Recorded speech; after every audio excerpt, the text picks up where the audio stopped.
정부가 다음 주 국회 제출을 목표로 추가 경정 예산안의 편성 작업에 나섰다. 추경안에는 미세먼지 대응, 산불, 포항 지진 대책과 같은 국민 안전 분야와 수출 지원, 일자리 창출, 창업 지원과 같은 경기 부양 사업 등이 담길 것으로 예상된다.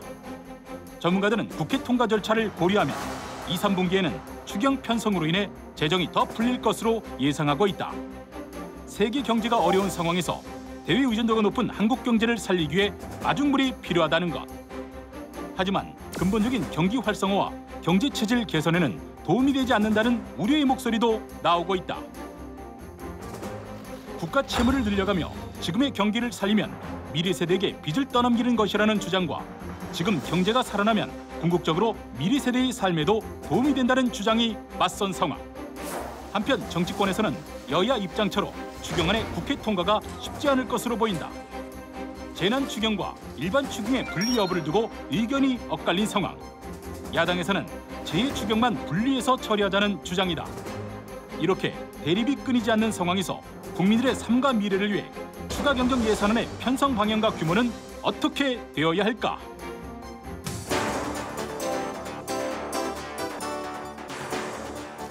안녕하십니까. KTV 쟁점 토론 김만음입니다. 정부는 다음 주 추가 경정 예산안을 확정할 예정입니다. 오늘 당정 협의회도 열렸는데요. 지난 2일에도 당정 협의를 통해서 미세먼지와 포항 지진 후속 대책 또 경기 하방 리스크를 막기 위한 추경 편성을 논의한 바 있습니다. 여기 얼마 전 강원도 산불 대책 예산이 추가될 것으로 전망이 되는데요. 일부 야당을 중심으로 재해 추경만 분리해서 추진해야 한다 이런 주장도 나오고 있는 상황입니다. 그래서 오늘은 우리 경제의 현황을 살펴보고 추가 경정 예산의 필요성과 효과, 또 바람직한 편성 방향과 규모 등에 대해서 이야기 나눠보겠습니다. 오늘 진행되는 토론은 유튜브와 페이스북 라이브를 통해서 생중계가 됩니다. 유튜브와 페이스북에 의견 남겨주시면 방송 중에 소개해드리겠습니다. 오늘 함께 이야기 나눌 분들 소개해드리겠습니다.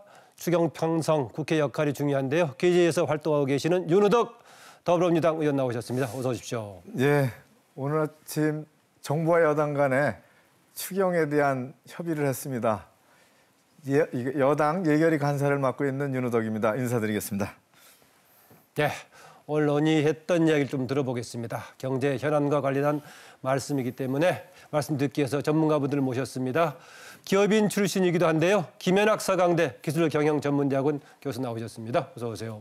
네, 안녕하십니까. 김연학입니다.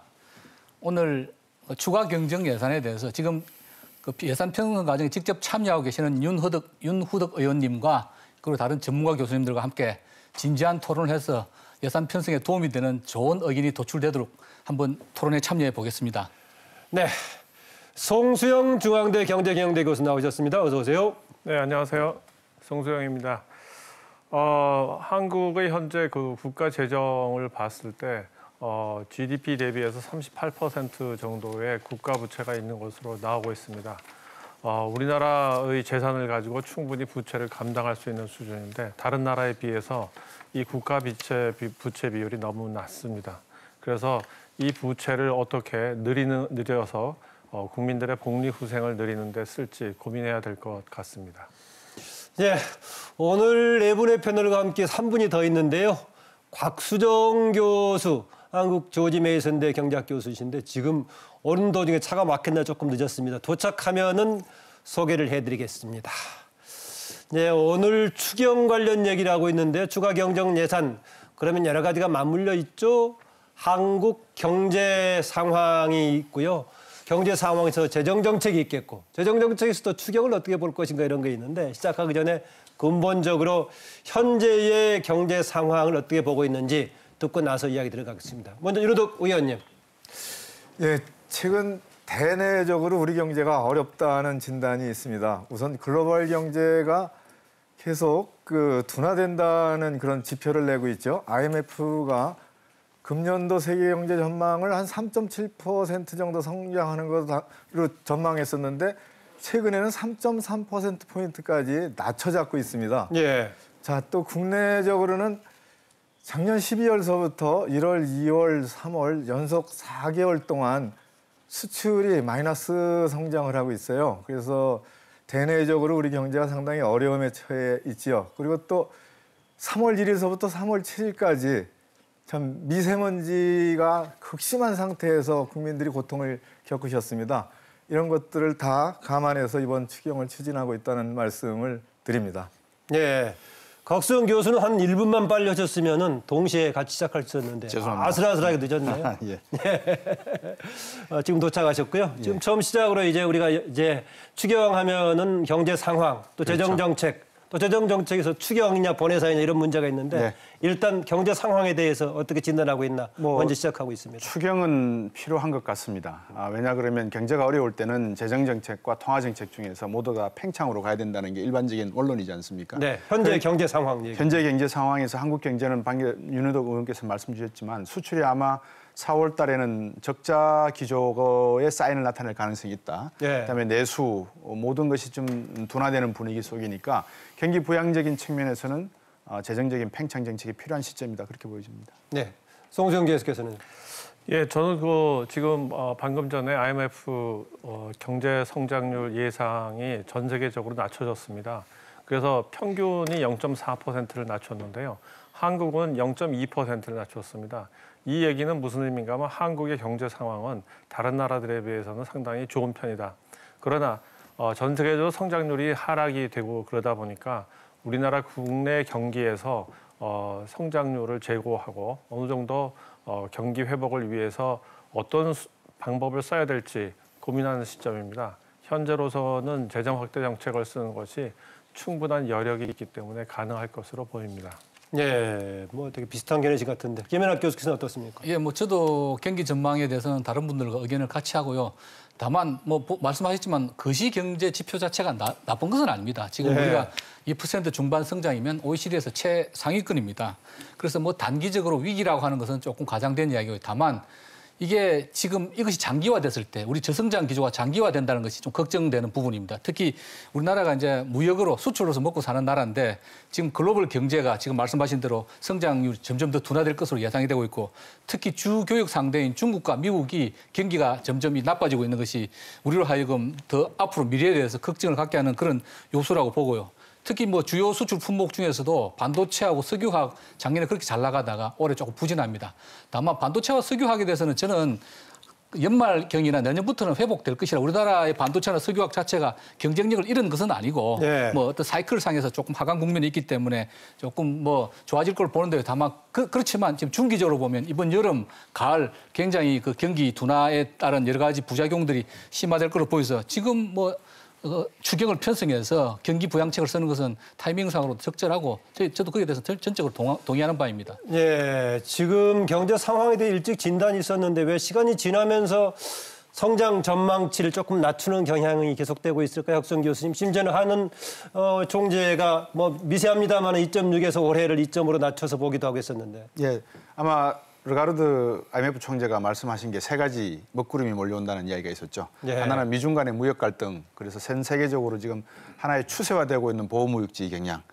이것이 쉽게 끝나지는 않을 것 같습니다. 6월 달에 미중 정상회담이 있다고는 하지만 어느 정도 합의가 있을지.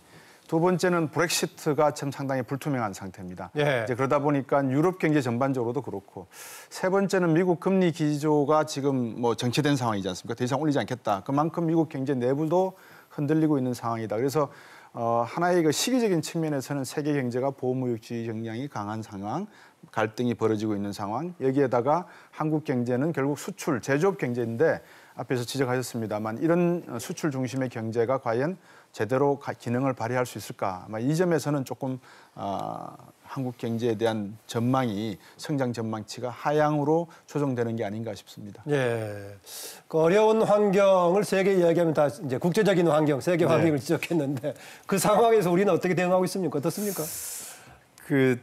하여튼 추경에서 좀 담아보려고 하는 게 우선 미세먼지라는 목표는 뭐 국민들이 다 동의하시죠. 근데 지금 지적하셨듯이 대내 경제 여건이 악화되고 우리 경제 성장에 대한 전망치도 우리 스스로 이제 낮추고 있지 않습니까? 그리고 말씀 주셨듯이 전통적인 이제 수출이 강점을 보였던 그런 품목들의 하향세가 상당히 좀 뚜렷하게 나타나요. 그래서 이에 대한 좀 선제적 대응 방식을 미리미리 준비하는 게 필요하다는 게 뭐 정치권에서는 다 동의하는 바이죠. 근데 그 수단을 어떻게 하느냐, 또 규모를 어떻게 하느냐 이런 부분에 대해서는 더 협의를 해나가야 된다고 봅니다. 근데 그 윤호동 의원께서 미세먼지 이 내용을 강조하시고 정부도 이제 미세먼지 대책의 추경을 한 6조에서 9조 정도 말씀하시는 것 같은데 저는 그러니까 손자병법에서 도라는 침이 있죠. 명분이 있지 않습니까? 이 명분을 미세먼지에다 맞추지 마시고 미세먼지는 추경으로 단발성으로 끝날 게 아니고 장기적인 대책을 세워야 하는 문제니까 차라리 그 미세먼지에 대한 대응책이다. IMF도 뭐 그렇게 이야기했다고는 하지만 그것을 오히려 한국의 어떤 근본적인 인프라 투자에다가 집중한다. 반도체 경기를 지적했습니다만 제가 볼 땐 반도체 경기 그렇게 쉽게 연말쯤 되면 회복할 그런 태세는 아닌 것 같습니다. 반도체라고 수요라고 하는 게 점점 사이클이 길어지고 있는 그런 양상을 보이기 때문에 그렇다 그러면 미세먼지라는 명분을 대는 것보다는 한국 경제 전반적인 내수 상황이 어려워지고 건설 경기 붐이 어려워지는 이런 상황에 선제적으로 대응하기 위한 하나의 구조적인 투자다 이런 명분이 더 어울리지 않을까 싶습니다. 네, 성수님 얘기하십시오. 네, 올바른 지적이죠. 그런 정책적 고민은 2019년 예산에도 이제 많이 반영돼서 2019년 예산이 9.7% 증가하는 좀 확대적 정책을 펼쳤고 지금 국면에서는 지난 3월에 미세먼지 부분에 대한 국민적 우려를 불식시키고 또 미세먼지 정책에 대한 신뢰를 확보하기 위한 것이 우선적으로 좀 급합니다. 그리고 이제 경기 대응에 관한 문제는 이번 추경이 규모가 좀 제한되어 있는 것은 사실이에요. 그래서 마음껏 하지 못한다는 현실적인 한계가 있다는 말씀을 좀 드리겠습니다. 네, 성수영 교수님. 예, 저는 그 국제 경제 환경에 대한 진단과 그다음에 거기가 우리가 내세우고 있는 그 대처 방안에 있어서 조금 괴리가 지금 생각되는데요. 왜냐하면 지금 수출이 잘 안 되고 국제 무역이 불리하고 브렉시트 때문에 유럽의 경제나 이런 것들이 조금 가라앉고 있는 거가 우리 수출에는 불리합니다. 바로 수출에 불리하기 때문에 내수 경제를 살리고 이러기 위해서 저희가 재정 확대 정책을 쓰는 것이 아주 적절한 시기라는 뜻입니다. 예. 예, 이 수출하는 기업에게 유리하게 작용하려면 그러면 뭐 이자율을 낮춘다든지 뭐 법인세를 낮춘다든지 뭐 이런 식으로 해서 공급 측면에서 유리하게 할 수는 있겠지만 문제는 외국에서 지금 사주지를 않습니다. 경제력도 그렇고 뭐 미중 무역 분쟁도 그렇고 그러다 보니까 그렇다 그러면은 내수 시장을 높이는 방향으로 나가야 되고 그러기 위해서 저희가 재정 확대 정책을 쓰라고 지금 진단하고 있는 상태입니다. 예. 그래서 추경으로 지금 이제 얘기가 갑자기 탁 넘어가 버렸는데 현재 추경을 더 쓰는 거에 대해서는 저는 우리나라의 현재 부채 수준이라든지 예. 그다음에 정부가 쓰고 있는 돈의 씀씀이 수준에 있어서는 저희가 일본보다도 지금 못합니다. 예. 이런 부분에 세부 내용 있어서. 좀 이따 얘기해 보기로 네. 하고요. 뭐 그 점에서 보자면 김현학 교수님, IMF가 우리나라에 9조 원 정도 추경 얘기했던 것은 현재 우리가 편성하려고 하는 그 내용보다는 아까 곽지영 교수님이 지적했던 경기 관련주로 그쪽에 투자해라 뭐 이런 얘기인가요? 네, 그렇습니다. 곽 교수님 지적하신 대로 이제 지금 정부 여당에서는 여러 가지 미세먼지라는 재난적인 상황이 있기 때문에 우선 그거는 명분이 확실히 되는 거고 예. 경기 부양에 대해서 또 야당이 반대하는 부분이 있으니 우선 그건 명분을 그런데 사실은 보다 본질적인 것은 경기 부양이겠죠. IMF에서 구조가량을 가지고 권고했던 내용은 경기 부양과 관련된 그렇죠. 쪽인가요? 뭐 예. 사실 그 미세먼지라든지 그런 것들은 의원님 말씀하셨지만 원래도 그런 대책이 본 예산에도 있을 것이고 어떻게 보면 또 예비비도 좀 있거든요. 예. 그러니까 뭐 본질적인 것은 경기 부양이고요. 뭐 아시는 대로 지난번에 IMF가 와서 권고한 거는 한국 경제가 기초는 탄탄하지만 여러 가지 대외 교육 여건이 어려워지고 있다. 무역 상황이 어려우니까 고용 창출도 어려워지고 양극화, 출산율 저하, 가계빚 증가 그러다 보니까 잠재 성장률이 떨어지고 있으니 두 가지를 권고했죠. 하나는 이제 통화 정책으로 예. 가라고 그러는데 지금 사실 우리나라가 지금 다시 미국보다 금리가 낮은 상황에서 금리를 더 떨어뜨리기는 상당히 어려운 상황이고 그렇다 한다면 재정 확대로 가라. 그러면서 구체적인 수치까지 GDP의 0.5%에 난 9조 원 이상을 해라. 근데 저는 뭐 기본적인 방향에는 동의를 하고요. 다만 이제 IMF가 구체적인 수치까지 제시한 것은 또 조금은 의외였습니다. 왜냐하면 예. 우리가 IMF에 대해서 과거에 안 좋은 그런 경험이 있기 때문에 국민들이 조금 불편하게 받아들이시는 분도 있는 것 같은데 기본적으로 뭐 그분들이 이야기하는 거 저는 맞다고 보고요. 다만 저는 이제 너무 지나치게 기본적으로 재정을 확대하는 것은 찬성이지만 재정을 한꺼번에 너무 많이 늘리는 것에 대해서는 조금 뭐 의문이 있습니다. 무엇보다 오히려 또 본질적인 거는 우리 기재부가 지난 한 2016년부터 세수에 대해서 정확한 그 예상을 못 하고 있어요. 그래서 작년의 경우에도 25조 원이 남았습니다. 그런데 추경은 3.8조밖에 편성을 안 했단 말이죠. 그러다 보니까 20조 이상이 남다 보니까 지방세로 막 10조 교부하고 뭐 이러면서 금년에는 막상 지금 6조, 7조 말씀하시지만 국채를 새로 발행해야 될 판입니다. 뭐 세계 잉여금이 거의 없기 때문에. 그래서 우선은 이렇게 정확하게 세수를 좀 진단하고 그리고 뭐 저도 욕심 같아서는 뭐 9조, 10조 이렇게 했으면 좋겠지만 우리가 또 한편으로는 재정 건전성이라는 거를 무시할 수는 없는 거거든요. 재정 건전성이 한번 무너지면 지금은 상당히 여유가 있는 건 맞는데 또 다시 회복하기 어렵기 때문에 그것도 어느 정도 목표를 예를 들면 40% 국가 부채 GDP의 국가 부채 한 40%면 40% 이런 선을 만들어 놓고 그 선 내에서 해야 된다. 예. 그렇다고 본다면 저는 뭐 조금 아쉽긴 하지만 이번에 이야기되고 있는 6조, 7조 그런 정도 이 대부분 이제 국채를 발행해야 되기 때문에 적당한 수준이 아닌가 개인적으로 그렇게 생각하고 있습니다. 윤호덕 의원 쪽으로 질문성 지금 발언들이 많이 나왔습니다. 네. 예. 한두 가지만 답변 주시죠. 예. IMF의 권고는 뭐 저도 그런 기억이 있습니다. IMF 그러면 구조조정, 대량 실업, 예. 그리고 또 고금리, 부도 뭐 이런 것으로 기억하는 국민들이 많습니다. 근데 IMF는 실제 매년 연례 협의를 해서 그렇게 권고를 하죠. 그리고 어느 나라나 대체로 회원국에 대해서 그런 권고를 합니다. 근데 유독 우리나라는 그게 언론에 많이 나와요. 그건 사실이죠. 근데 IMF 스스로 세계 경제 전망을 이제 하향해서 잡고 있다라는 것은 세계 경제 전체에 대한 이제 우려가 있는 거 아닙니까? 특히 유럽, 서독, 요즘은 독일이죠. 네. 독일, 중국 등의 그 이제 경제 성장이 둔화되면서 나타나는 세계 교역량의 둔화는 결국 전 세계 국민들의 후생이 이제 축소되는 거죠.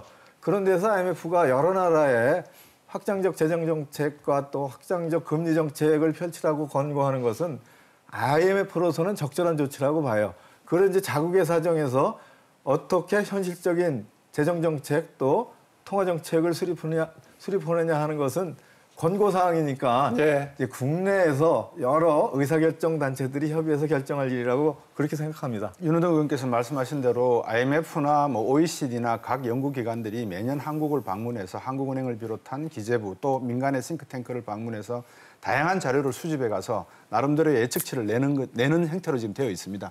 근데 문제는 한국 경제를 한국에 있는 우리 이 기재부 관료나 싱크탱크들이 더 잘할까 아니면 IMF가 더 잘할까? 당연히 우리가 더 잘 알지 않겠습니까? 이제 그런 측면에서 조금 전에 말씀하셨던 우리 김연학 교수께서 말씀하셨던 세수 세출에 대한 정확한 통계를 수집할 수 있는 그런 기능이 먼저 시급한 것 같고요. 예. 문제는 IMF가 말을 하든 누가 말을 하든 우리나라의 기초 체력이 튼튼하다라고 하는 것은 첫 번째 외환 보유고가 4천억 달러를 넘어가고 있는 상황에서 단기 채권이 아무리 빠져나간다 하더라도 50% 이상 빠져나가도 2천억 달러라고 남는 이것만 놓고 봐도 외환위기 일어날 가능성은 없다. 두 번째, 우리나라의 재정 적자라는 것이 뭐 협의의 의미라고는 하지만 GDP 대비 40%밖에 되지 않기 때문에 그만큼 우리나라는 아직까지 정부가 돈 쓸 여력이 있다. 그런 측면에서 경기 부양이 필요한 시점에 선제적으로 대응하는 것이 상당히 한국 경제에는 기초 체력이 있다. 통화 정책도 가능하지만 방금 말씀하셨다시피 금리는 이미 1.75%대라서 더 낮춘다는 것은 의미가 없는데 예. 갑자기 여기 이제 뜬금없이 뭐 나중에 토론은 안 되겠습니다만 리디노미네이션 이야기가 툭 튀어나오는 것은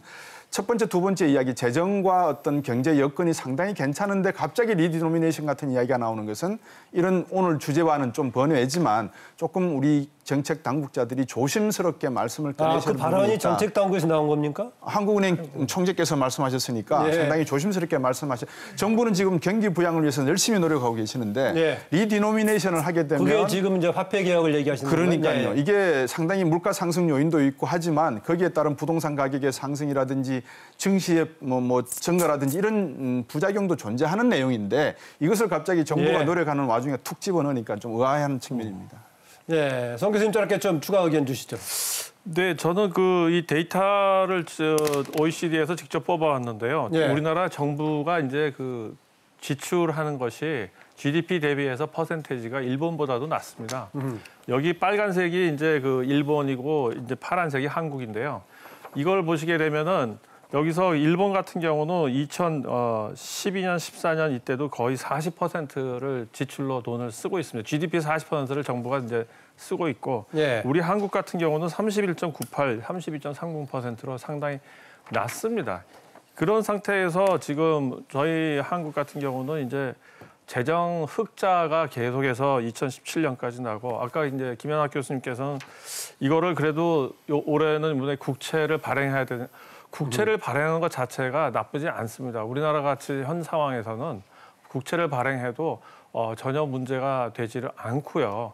그다음에 지금 일본 같은 경우는 거의 GDP의 250% 이상을 국가 부채를 갖고 있는 상태에서도 예. 채권을 발행하고 그러면은 또 그것이 소화가 되고 그렇다고 해서 일본이 이런 상태로 된 지가 지금 한 20년이 넘었는데 망하지 않지 않았습니까? 예. 뭐 잃어버린 20년이라고 그러지만 최고 선진국이고 그렇습니다. 한마디만 네. 우리나라하고 일본하고 같이 비교하기는 좀 어렵지 않겠나 하는 생각이 듭니다. 우리나라는 과거에 이제 IMF의 그 불과 20여 년 전에 그런 위기를 겪었고 일본의 경우에 지금 세계 경제가 불안하면 일본 경제 안전자산이라고 일본 국채를 사고 하는데 우리나라 아직 그런 정도는 아니고 물론 저도 우리가 4천억 원 달러 이상의 그 외환 보유를 갖고 있기 때문에 20년 전에 IMF 사태가 다시 오리라고는 정말 생각해서 그렇게 생각 안 합니다. 그러나 뭐 만사는 불여튼튼이라 예. 재정 건전성 가급적 지키는 게 좋겠다. 저는 뭐 기업체에서 CF를 오래 해봐서 그런지 몰라도 그런 기본적인 자세를 가지고 그게 있습니다. 저는 예. 국가 재정이라는 거하고 가계 재정이나 가계 경제라든지 기업 경제하고는 성격이 완전히 저는 다르게 봐야 된다고 생각합니다. 지금도 저희는 이제 수출이라든지 이런 거에 대해서 걱정을 저희가 많이 하는데 저희 나라가 이미 3만 불, GNI가 3만 불 이상의 5천만 인구를 가진 나라 중에서는 전 세계에서 7위입니다. 이 정도가 된 상태에서는 이제 수출 자체만으로 먹고 산다. 그거는 너무 다른 나라들한테 너무 많이 울겨먹는 현상이 생기니까 이제는 저희 나라 같은 경우는 어느 정도 내수 시장과 이거를 균형 있게 맞춰야 김연학 되겠죠. 교수 얘기 듣고 다른 분 얘기도 한번 들어보겠습니다. 저는 기본적으로 재정 확대 정책을 통해서 복지를 늘리고 사회 인프라를 구축하는데 정말 찬성입니다. 근데 기본적으로 그거는 저는 정세를 통해서 본질적으로 국민의 정세를 통해서 해결돼야 되고 국가 부채를 늘리는 것은 재정의 비용 확대 자체에서는 동의하십니까? 예, 뭐 동의하는데 예. 본질적으로는 근데 이제 그 부분에 대해서 또 국민들의 동의가 필요한 것이죠. 예. 그래서 그렇기 때문에 굉장히 큰 이슈고 근데 뭐 점진적으로 늘려가는 거는 저도 찬성입니다. 예. 아니 야당 의원님이 안 나오셔가지고 토론이 영 좀 활기가 안 띱니다. 네, 지난번에 제가 나왔을 때 차명진 전 의원님이 나오셨는데 오늘 나오셨으면 좋았을 텐데. 카톡에서 강제 탈퇴 당하셨습니다. 그 교수님 말씀하셨던 한국은행 총재께서 예. 그 리도미네이션 얘기를 하셨는데 그 하는 총재님이 가끔 그런 말씀을 하십니다. 그리고 국정감사 때도 그런 말씀에 그러셨죠. 대해서 우리 이제 여당에서는 또 지적도 하고 그러는데 여당이나 정부하고 전혀 협의 내지 논의를 사전에 했던 그런 내용이 아니라는 그러게 것을 좀 말입니다. 예. 분명히 말씀을 드립니다. 예. 예. 그 두 분 말씀하시는 가운데 이제 저희들이 서로 다른 관점이 있다는 것은 충분히 토론을 할 때 이해를 하고 넘어가는 부분인 것 같습니다. 그래서 제가 보는 관점은 그렇습니다. 우리가 그냥 단순히 재정정책, 통화정책 말씀을 시청자분들에게 드리지만 사실 이 정책의 결과가 환율과 금리 부분에 나타나게 되고 환율과 금리가 우리나라의 수출과 내수에 어떤 영향을 주는지에 대해서 결국은 구체적인 내용이 미시적으로 다루어져야 되는데 저희들은 그 다룰 시간은 없다. 그렇지만 시청자분들께서 들으실 때 재정 팽창을 하게 되면 돈이 많이 풀리게 되고 돈이 많이 풀리게 되면 우리나라 돈 가치는 떨어지는 반면에 어느 정도 경기는 살아날 조짐은 경기를 좀 부양하는 측면은 있다. 그러면 어느 것을 택하고 어느 것을 버릴 것인가에 대한 고민은 아마 국민 여러분들께서 판단을 하셔야 될 것 같습니다. 네, 어렵다고 하시면 짧게 설명을 잘해 주시네요. 지금 이제 재정 확대가 가지는 맞물린 효과에 대해서. 오늘 오전에 지금 이 추경 관련된 이제 당정 협의 열렸는데 일부 뭐 간단하게 보도가 되긴 했던데 어떤 내용이었나요, 윤호덕 의원님? 우선 뭐 정부 측에서는 경제부총리가 나오셨고 또 예산 당국자들 다 나오셨죠. 그리고 당에서는 홍영표 원내대표 정책위 의장 네. 그리고 또 뭐 저도 참석을 했습니다.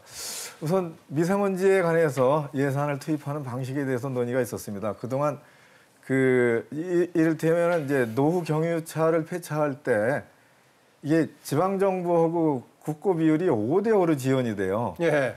근데 지금 이 재난으로 이렇게 규정한 상태에서 국가가 부담하는 비중을 늘려야 된다. 그래서 보조금 비율을 좀 늘리는 방안에 대해서 강하게 좀 당에서 요구를 했습니다. 네. 그리고 이제 미세먼지 관련은 이번에 처음 들어간 겁니까? 아니면 지난 2일에도 논의가 됐던 겁니까? 계속 논의되고 있었던 그랬죠. 거죠. 예. 예. 그리고 이제 산불에 대한 지원 방안에 대해서도 좀 얘기했고 또 포항 지진에 대한 후속 대책에 대해서도 이렇게 말씀을 좀 나눴습니다. 그리고 이제 경기 대응에 대해서는 주요하게 수출 둔화에 대한 대응을 하기 위해서 무역금융에 대한 지원을 좀 확대할 생각이 있다라는 이제 확인을 서로 했고요. 예. 그리고 또 ICT 산업들에 대한 그 투자를 좀 더 늘리고 그리고 또 이 신산업 신기술에 대한 지원을 늘리고 그리고 이 샌드박스라 그러죠. 그에 대한 그 테스트 비용 등을 국가가 좀 더 지원하는 방안 등등해서 미래 산업에 대한 투자를 이번 추경에 반드시 담아야 되고 그 양을 좀 늘려야 된다라는 그런 좀 당의 당부가 정부 측에 전달됐습니다. 네, 대략의 규모는 발표를 안 한 것 같더라고요. 액수요. 규모는 그동안 경제부총리가 그런 얘기했죠. 7조 원 이하라고. 7조 원 이하는 맞습니다. 그걸 뭐 제가 더 그럼 한 6.9 정도 되겠군요. 거기서 조금만 더 밑으로 잡으면 돼요. 근데 당에서는 더 확대해야 된다라는 경기 대응에 대한 예산이 더 필요하다는 말씀을 좀 드렸고 예. 경제부총리 설명 방식은 이렇습니다. 작년에 추경을 청년 추경을 해서 아주 작은 추경을 3월 달에 했습니다. 그리고 하반기에 초과 세수가 20조 원 이상 들어왔죠. 그렇게 해서 그게 지방교부세하고 지방교육 교부금으로 10조 5천억이 4월 4일 날 집행이 됐습니다. 예. 그래서 지방에 그러니까 계산하지 않았던 돈이 10조 5천억이 간 겁니다. 지방에. 근데 이거는 금년에 그렇게 갔는데 전년에 비해서 2배가 간 거고 그 전년에 비해서 한 3배 정도가 간 겁니다. 그럼 그 예산 규모, 이 지방정부와 지방교육청에 지원된 규모의 지방교부세, 지방교부금의 규모를 합쳐서 이번 추경의 양을 합치면은 6.5조, 6.7조 이렇게 7조 미만의 것을 이 두 개를 합치면은 대략 12조 원 정도의 추경을 편성한 거와 동일한 재정 확장 수단을 우리가 지금 준비하고 펼치고 있다라는 말씀을 드립니다. 예. 그렇게 해서 그 정도의 규모의 실질적인 추경은 12조 5천억 정도 된다는 말씀을 좀 드리고요. 예. 그로 인한 이제 경기에 미치는 영향은 제가 3년 동안 예결위 예결위를 하면서 느끼는 감으로는 대체로 한 0.1%포인트 내지 0.15%포인트 정도의 성장 기여도가요. 한국 경제 성장에 대한 기여를 할 것으로 그렇게 봅니다. 네, 송수영 교수님. 이게 추경 얘기가 나올 때마다 대체로 이제 정부 정책을 뒷받침하는 여당은 적극적으로 하려고 하지만 야당들은 항상 비판적으로 지적을 해왔습니다. 지적할 때 보면 되게 두 가지 내용입니다. 하나는 되게 본예산을 짤 때 충분히 예상할 수 있는 항목들을 가지고 또 추경 얘기한다는 것하고 본예산이 집행된 지도 얼마 안 되는데 초기에 꺼낸다. 지난해 같은 경우 3월 달 얘기가 나오게 됐었는데요. 이런 것은 어떻게 봐야 되겠습니까? 또 최근에 나왔던 흐름을 봤을 때 어떻게 평가하십니까? 일단 추경 예산, 재난 예상이라는 것이 이제 보험 역할을 할 수는 있겠는데요. 예. 지금 강원도 산불이라든지 이런 거는 전혀 좀 예상하지 못했고, 그다음에 그런 산불이 났을 때 다시 그 지역 경제를 살리는 거. 그다음에 예를 들어서 미세먼지 문제 같은 경우도 미세먼지를 저감하기 위해서 자동차라든지 아니면 석유, 석탄을 떼는 이런 미세먼지 원천을 차단하고 하는데 어차피 추가적으로 돈을 투자해야 되고 이럴 경우에 그것이 추경 예산으로 지금 하는 것 자체가 저는 아주 긍정적이고 오히려 높을 수 있다. 그러니까는 이것이 돈을 쓸데없이 낭비하는 것이 아닌 상태이기 때문에 저는 이 추경 예산을 경기 부양을 위해서라도 마땅히 야당에서도 그럼 추경 편성이 예산 편성의 기본 메커니즘으로 봐야 되는 겁니까? 어떻습니까?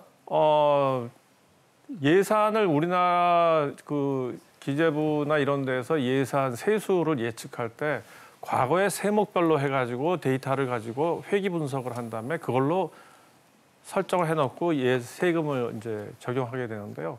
그 부분을 너무 보수적으로 해놓기 때문에 항상 이렇게 세수가 남는 흑자 재정이 되는 현상이 생겨버립니다. 그래서 이 추경을 쓰는 거는 오히려 그런 것들을 없애는 효과도 있고 그래서 저는 오히려 긍정적이지 않나. 예, 오히려 탄력적인 뭐 이렇게 조정을 할 수 있는 역할을 한다라는 얘기 같은데. 네, 뭐 이상적인 사회라면 세상이라면 본 예산 딱 그대로 100% 집행이 되고 계획대로 되면은 추경을 편성할 필요가 없겠지요. 예. 불행히도 이제 뭐 그렇지 못하니까 이제 무엇보다 여러 가지 추경을 계속 편성. 지금 2000년 이후에 추경을 편성 안 하는 게 4번밖에 안 됐습니다. 그래서 추경을 어쩌다 보니까 편성하는 것이 더 이제 당연한 일이 되어버렸고요. 예, 그래서 제가 질문드린 겁니다. 뭐 몇 가지 기본적인 방식이냐 그게. 예, 이유가 있는 게 일단 이제 세수 예측이 점점 더 어려워지고 있고 뭐 대개 보니까 화면에 나오고 있는데 액수가 많을 때는 뭐 11, 2조 되네요. 과거 정권 때도 10조 이상의 그 예. 추경을 편성한 경우가 많습니다. 이제 나오다시피 그 세수 예측이 아까 말씀드린 지금 정확하게 안 되고 있고 그다음에 예산 편성의 이슈가 있습니다. 대개 그 기재부에서 한 5월 달부터 시작해서 기재부 큰 그림은 한 9월 달에 나옵니다. 물론 통과는 연말에 되지만 예. 그러다 보니까 그 예산을 어느 정도 얼개를 짜놓은 한 나머지 30달 동안에 경제 환경의 변화가 많이 생기기 때문에 막상 하다 보면 그 다음에 초에 바로 그 추경의 이슈가 또 나오게 되는 거고요. 그리고 이제 경기가 호황이고 그러면은 사실 어찌 보면 추경 편성의 필요가 없어지는데 사실은 이제 갈수록 경기가 어려워지고 글로벌 성장률이 떨어지다 보니까 경기 부양을 위해서 지금 대부분의 경우 그렇지만 추경을 편성할 필요성이 생기는 거예요. 그래서 제가 볼 때는 추경을 왜 편성하느냐라고 뭐 딴지를 걸 것이 아니고 제대로 편성됐는지 정말 이렇게 새는 부분은 없는지 그것을 철저하게 따지는 것이 야당과 혹은 뭐 비판하는 언론의 그런 바람직한 자세가 아닐까 그런 생각이 듭니다. 네, 곽수정 교수 얘기 듣고 윤호덕 의원 얘기 듣겠습니다. 그 예산 보시면은 정부가 예산 짜실 때 앞에서 말씀하신 예비비라고 해서 생각지도 못했던 돈을 쓸 때가 있겠지 싶어서 만들어 놓는 공간이 있죠, 있습니다. 예. 근데 그거보다 더 많은 돈이 필요하다. 추경, 추가 경정 예산인데 제가 3가지를 한번 말씀드려 보겠습니다. 첫 번째, 미세먼지 자꾸 말씀을 하셔서 미세먼지를 발생시키는 것은 크게 보면 2개입니다. 기업과 가게입니다. 그럼 기업은 어느 정도 어제도 뉴스에 나왔지만 업체에서 쏘기면서 대기권으로 내보내는 미세먼지량이 있는 것. 이런 조사가 국가 전체적으로 되고 있는가, 통계가 잡히고 있는가. 예. 두 번째, 가게 부분에서 그러면 차량과 전기와 같은 연료 사용인데 앞으로 전기적 용품들이 많이 소비되고 있는 상황에서 국가의 소비 전력이 늘어난다면 이 미세먼지는 어떻게 대처할 것인가. 차량은 소득이 늘어나니까 집마다 2채, 3채씩 차를 가지게 되는데 그러면 이거를 경유차와 중유차에 어떻게 배분할 것인가. 종합적인 문제가 있는데 정치권에서 딱 포커싱을 두는 것은 초점을 두는 것은 디젤 차량. 여기에만 두고 있단 말입니다. 그래서 추경을 이야기할 때 예. 자꾸 미세먼지만 가지고 말씀하시는 것이 종합적으로 저는 설득이 되지 않는다는 말씀을 드리는 거고. 예. 두 번째, 저희들이 그 세수가 지금은 470조입니다만 아마 이런 식으로 추경을 짜면 내년에는 500조가 되지 않겠습니까?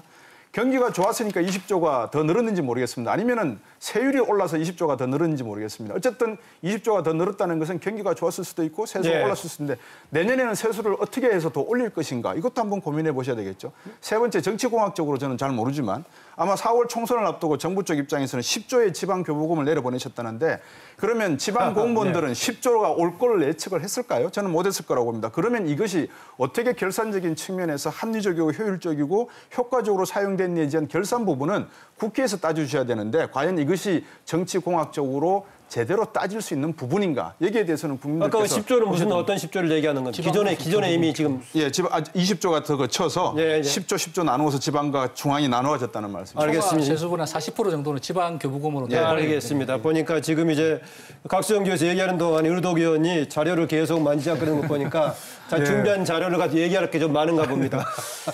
추경을 이제 자주 편성하게 됐습니다. 우리 정부 들어서 매년 편성을 했죠. 그전 정부도 대체로 이렇게 추경 편성을 그럼요. 뭐 자주 했습니다.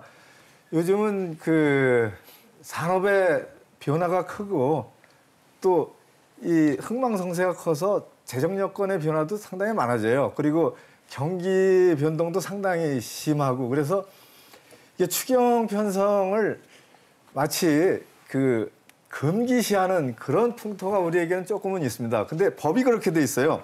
이게 국가재정법을 보면 이렇게 돼 있습니다. 경기 침체, 대량 실업, 남북관계의 변화, 경제협력과 같은 대내 여건에 중대한 변화가 발생하였거나 발생할 우려가 있는 경우 이렇게 하면 추경 못합니다. 근데 추경은 그 나라의 살림살이죠. 변화가 생겼을 때는 상당히 순발력 있게 대응을 해야 돼요. 그래서 일본이나 미국이나 뭐 다른 나라들 보면은 그냥 정부가 재정 정책을 변경시켜서 집행하는 그거를 아주 자연스럽게 받아들여주고 있죠.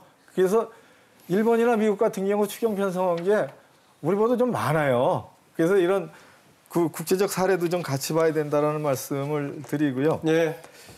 한 말씀 더 네, 드리면은 아까 10조 이렇게 말씀하셨는데 네.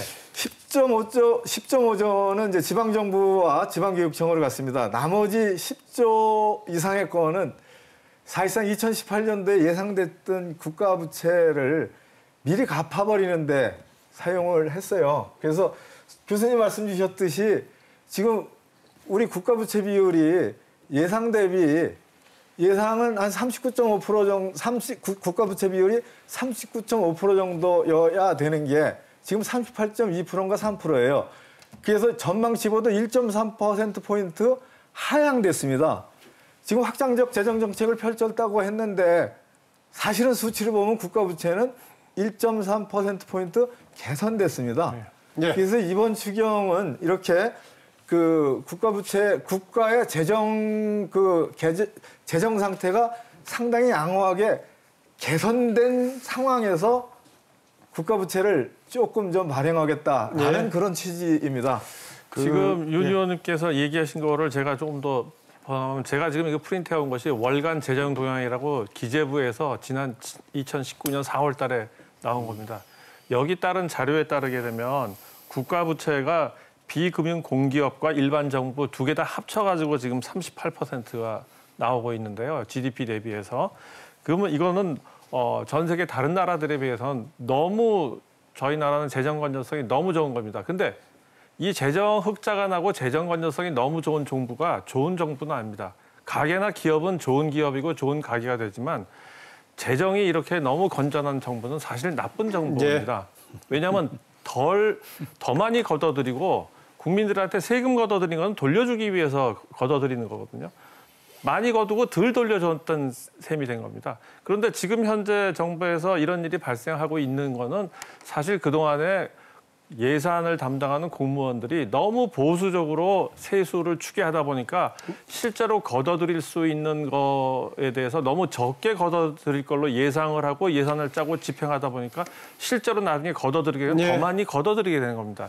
그래서 이거에 대해서는 저희가 좀 그동안에 그 고질적으로 고정관념에서 정말 벗어날 필요가 있지 않나 저는 그렇게 생각합니다. 예, 아까 재정 관련 얘기는 지나갔었는데 다시 꺼내시니까 뭐 다른 얘기 하고 싶으면 잠깐 하시고. 예, 뭐 지금 나온 이야기인데 지금 저는 뭐 필요하면은 추가 경정 예산 편성하는 건 좋은데 두 가지를 지적하고 싶어요. 아까도 말씀드렸지만 좀 세수 추계의 정확성을 제고했으면 좋겠다. 지금 기재부에다가 도대체 어떤 근거로 이렇게 세수를 추계했습니까?라고 하면 정확한 근거를 대지를 못하고 있어요. 그래서 뭐 보수적으로 해서 그런지 모르겠지만 그 조금 정확하게 해야 우리 국민들의 혈세가 낭비되는 걸 막을 수 있고 둘째는 우리 각 교수님도 좀 잠깐 지적하셨는데 그 편성할 때는 막 여야 간에 반대하고 시끄럽습니다. 근데 딱 통과되고 난 다음부터는 아무도 돌아보는 사람이 없습니다.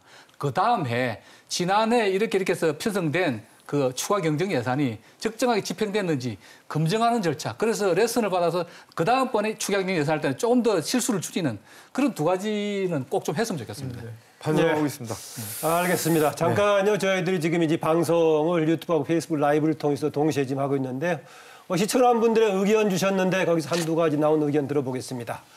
윤가야님의 의견입니다. 추경은 무엇보다 국회에서 논의되어야 할 텐데 국회는 언제 여는 걸까요? 조금 있다 이제 야당의 의견, 입장 오늘 뭐 패널로 야당 의원, 현직 의원은 나오지 않았습니다. 뭐 관련 얘기 나눌 거고요. 승민님의 의견입니다. 일단 맨날 경제가 엉망이라고 비판하는 야당이 재해 추경만 하자는 게 더 이해가 안 되는데요. 무조건 비판하지 말고 어디에 애 필요한지 생각하고 같이 의논하는 국회 좀 보여주세요라는 것인데 국회 역할, 야당 역할에 관한 의견 주셨는데 관련 질문 좀 하겠습니다. 오늘 그 논의했던 것을 발표했던 내용을 보니까 당정에서는 여당과 정부 쪽에서는 국민 안전 확보와 민생 지원 이 틀로 얘기했는데 야당에서는 얘기할 때 재난 부분과 관련된 재난용 대비용과 그다음에 비재난 이렇게 얘기하면서 특히 이제 동해안 산불 관련 이런 부분은 당장 필요하지만은 비재난 추경은 반대한다. 반대하는 배경은 뭐 선심용, 총선용이다. 이렇게 얘기하는데 곽수정 교수님, 네. 야당에서 그렇게 볼 수 있다고 보시는 거 어떻습니까? 글쎄요, 뭐 정치를 전문적으로 하지는 않지만 그냥 일반 보통 사람의 생각에서 야당에서 말씀하시는 그 정치공학적인 아마 대응은 야당이기 때문에 하는 말씀인 것 같습니다. 아, 야당이기 때문에 만약에 지금의 야당이 여당이라 그러면 지금 여당이 하고 있는 모습과 똑같은 모습을 할 것이고. 잠깐요. 그럼 혹시 윤호덕 의원님이 저는 야당이었을 때 그렇게 답했으면 어땠습니까? 국민의 세금을 허투루 쓰지 않아야 한다라는 것은 국회의원들 여야 간에 다 아주 철저하게 지키려는 정신을 가지고 있죠. 그래서 그 국민 부담을 추가로 지우는 거에 대해서 국회가 달가워하지 않습니다. 맞습니다. 근데 이게 어떤 재원으로 하느냐 하고 어디다 쓰느냐에 대해서 국민의 동의를 받아야 되고 그거에 대해서 그 동의가 정부가 주장하는 내용을 여야가 이렇게 토론을 해서 입증을 해 나가는 과정이죠. 그리고 방금 그런 말씀하셨어요. 국회 언제 열리냐고. 네, 이번 주에 막바지 원내대표 간의 협상을 하고 다음 주에는 열리라고 그렇게 생각을 합니다. 그래서 다음 주 아마 한 수요일쯤에 국무회에서 의결돼서 국회에 제출되면 바로 예결산 특별위원회를 열어서 성실한 심의에 착수하도록 노력하겠습니다. 제가 곽수정 교수 얘기를 중간에 잘랐는데요. 뭐 이렇게 재난용, 비재난용 잘라서 지금 자유한국당을 중심으로 대응하는 거 뭐 적절하냐 그 얘기입니다. 오히려 만약에 제가 야당이라면 저는 그렇게 아마 윤호덕 의원님 계시는 위원회에서 말씀을 드릴 것 같습니다. 한국의 추경을 내다보면 재난과 비재난으로 재난 같은 경우에는 너무 정치적인 배경이 강한 내용이 있으니까 이 부분은 어차피 예상치 못한 내용이네 가져갈 수밖에 없는 것 같다. 근데 비재난 내용을 보면 우리가 반도체라든지 태양광이라든지 또는 AI라든지 앞으로 산업 발전에 상당히 중요한 구조적 전환이 필요한데 이런 것들이 중국이 치고 나가고 있는 11차 5개년 계획부터 13차 5개년 계획 동안에 수천조에 이르는 원으로 이르는 수천조 원에 이르는 돈을 투자하면서 지금 반도체 굴기가 벌어지고 있으니 우리도 이걸 어떤 특정한 목적을 위해서 매번 추경으로 반영을 하든 아니면은 예산에 반영을 해서 좀 더 구조적인 전환을 위한 예산안을 짜자라는 제가 지금 야당 의원이 안 나왔기 때문에 야당 의원의 입장에서는 질문을 드린다면은 그러면 진즉 본예산에서 그거 반영하지 않았느냐 왜 안 했느냐 그러니까 말씀입니다. 지금 바로 이제 그런 내용을 가지고 윤호덕 의원이 계시는 쪽에서 말씀을 나눴을 것 같고 만약에 그러니까 윤호덕 의원이 지금 여당이시지만 야당이 있던 시절에 왜 그런 말씀을 국회에서 한 번도 꺼낸 적이 없으신지 아니면 꺼낸 적이 있는데 언론을 못 탔는지 그러니까 예산이라는 것은 저는 의원님 이렇게 생각합니다. 대한민국 헌법을 자주들 말씀하시는데 주권은 국민에게 나온다 그러지 않습니까? 왜 주권이 있습니까? 세금을 내기 때문에 주권이 있는 거거든요. 그러면 왜 국회의원이 국민을 대표합니까? 저희들이 뽑아드렸거든요. 그럼 저희들이 뽑아드리는 국회의원께서 그 주권을 위임받으셔서 세금을 내고 있는 그 돈의 용처를 국가의 미래와 국가의 현재를 위해서 적정하게 배분하시는 게 저는 예산과 결산의 의미라고 보거든요. 근데 제가 보는 의미에서는 재난과 비재난으로 딱 놓고 보면 재난은 이거 뭐야 내년에 총선이 있으니까 이 총선용으로 선심 쓰는 거 아니야? 젊은이들한테 50만 원씩 주는 거 아니야? 거기 쓰는 거 아니야? 노인들 저는 그렇게 이야기가 되는 야당에서 거죠. 그런 주장을 하셨어요. 나경원 대표님 그런 말씀하셨죠. 근데 저는 그렇게 생각하지 않습니다. 그게 선거 대비 아니냐, 뭐 선신용 아니냐 전혀 그런 의도로 말씀하셨다고 생각을 안 해요. 지금 야당이 이제 그런 의견을 가지신 분들이 많습니다. 예산 심의해 보면은. 국가 재정의 건전성에 많은 관점을 두고 발언하시는 경우가 많아요. 실제 예산 심의하다 보면은 그래서 특히 이제 보수 정당 보수 정권이 재정 건전성에 많은 노력을 합니다. 그래서 그런 노력 덕분에 지금의 재정 건전성을 우리나라가 가지고 있다라고 저도 그렇게 그분들의 공을 치사를 합니다.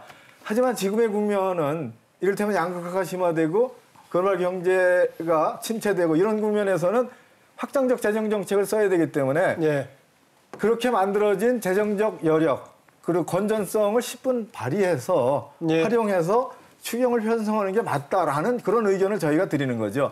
그래서 저는 절대로 야당 의원님들이 이거 뭐 선거용 아니야? 이렇게 주장한다고 저는 전혀 생각하지 않습니다. 국가의 재정 건전성을 걱정하는 말씀이라고 생각하고 그것 정말 우국충정이라고 저는 생각을 해요. 네. 예. 송 교수님이 웃고 계시는데. 윤 의원님이 너무 저기 눈치를 보시면서 말씀을 하시는 것 같은데. 어느 눈치요? 예, 야당의 야당 눈치를 눈치를요? 보는 것 같은데 2010년도인가요? 그때 그 이명박 정부 하에서도 세금을 깎았고요. 그 다음에 2016년도에 박근혜 정부에서도 세금을 깎은 거는 그러면 그것은 선심성이냐? 결국 그 세금을 법인세를 깎아주는 거는 기업들한테 가장 큰 혜택이 돌아가는 거고요. 예. 그랬을 때 그러면 지금 현재 청년들한테 50만 원 주는 것 자체가 이것이 선심성이냐? 선심성이면 어떻습니까? 이로 인해서 경제가 회복된다면 예. 바람직한 거죠. 근데 만약에 그 옛날에 그 이자율을 낮춘다거나 그다음에 세금을 깎아주는 것이 그 효과가 없는 걸로 나타났다면 그거는 잘못된 방법을 선택했던 겁니다. 그 잘못된 정책에 대해서는 반성을 하고 그거를 개선하고 지금 현재 재정 확대 정책을 쓰는 거는 그런 반성하에서 나온 것이고요. 예. 그래서 지금 현재 미국의 트럼프 행정부에서도 2016년도에 세금 깎아줬다가 그 효과가 사라지고 나서 경기 침체로 들어가는 거 아니냐 걱정이 있지 않습니까? 예. 지금 우리나라 같은 경우도 2016년도에 이자율을 낮췄던 정책 자체는 완전히 부동산 쪽으로 들어가 버리는 바람에 나라가 상당히 위태롭게 되는 결과가 나오지 않습니까? 예. 그러니까는 현재로서는 그 정부 여당이나 이런 쪽에서 얘기를 하실 때 이게 재정 건전성에 대해서는 얘기하시면 저는 남는 장사 아닐 거라고 생각됩니다. 예. 재정 건전성이 나빠질수록 그거는 좋은 정부입니다. 그만큼 많이 돌려줬기 때문에. 일관되게 지금 그렇게 생각하고 계십니다. 제가 예. 말씀드린 거는 현재 상태에서 확보된 재정 건전성을 10분 활용해서 네. 추경을 제대로 편성해서 규모 있게 해보자 그런 말씀을 드리는 거고 예. 그리고 또 뭐 야당 의원님에 대한 지적에 대해서 제가 방어를 드린 거는 제가 협상을 해가지고 이 추경을 돌파해야 할 여당 간사 입장에서 네. 간곡히 호소드리는 거라는 말씀을 드려요. 저는 그 야당 의원들께서 그 추가 경정 예산안의 구체적인 내용 가지고 비판하거나 의견을 준 건 충분히 있을 수 있는 일이라고 생각합니다. 다만 이제 경기 부양을 위한 추가 경정 예산안 편성 자체를 반대하는 것은 저는 조금 앞뒤가 안 맞다 그렇게 생각하는 거죠. 보면 2013년, 2015년에도 경기 대책을 위해서 17조, 11조의 대규모 추가 경정 예산을 지금 야당이 네. 여당 시절에 편성한 적이 있고요. 예, 그동안 해왔던 거 화면에 좀 예. 보여주실래요? 예. 게다가 지금 오히려 지금 그 2016년은 보니까 구조조정에 따른 고용 위축 대응 뭐 이런 것도 예, 있었네요. 2013년에도 대규모 17조 한 3천억 정도의 그 추가 경정 예산이 있었거든요.